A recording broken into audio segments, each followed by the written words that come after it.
Hi friends, welcome to my channel. ఈరోజు అటుకుల laddu prepare చేస్తున్నానండి.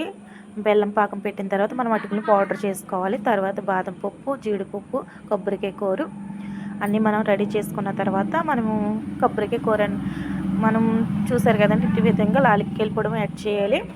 లాలిక్కాయల పొడి యాడ్ చేసిన తర్వాత కొబ్బరికాయ కూర అనేది వేసుకోవాలండి. వేసుకున్న తర్వాత మనం కొంచెం తిప్పుకోవాలండి. మొత్తం అన్నీ కలిసేలా ఉండాలి.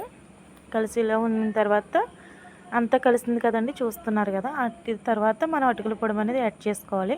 ఇది ఎంతో రుచికరమైనది, కాలుష్యానికి ఐరన్కి కూడా చాలా మంచిది. బ్లడ్ లేని వాళ్ళకి చాలామంది చాలా బ్లడ్ సమస్యలతో బాధపడతారు కాబట్టి మనం ఇలా ఐరన్ రెడ్డి చిన్నపిల్లలకు కూడా చాలా ఇష్టంగా తింటారు.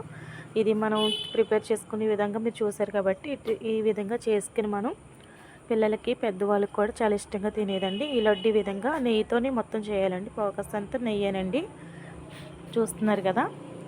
ఓకే అండి. తర్వాత మనం ఇలా లడ్డూలు చుట్టుకుని ఒక స్టోర్ పెట్టుకుంటే ఒక వారం రోజులు ఉంటాయండి, పాడవ్వండి లడ్డూలు అనేది. ఈ విధంగా మనం చేసుకుని మనం ప్రిపేర్ చేసుకోవాలండి. చూసారు కదా. ప్లీజ్ లైక్ అండి, సబ్స్క్రైబ్ అండి, మర్చిపోద్దు. నా ఛానల్ లైక్ చేసుకుని సబ్స్క్రైబ్ చేయండి. వాయిస్ అయితే నేను రియల్గా పెడుతున్నాను, స్పీకర్ అయితే లేదండి. ఓకే అండి. Thank you. బాయ్.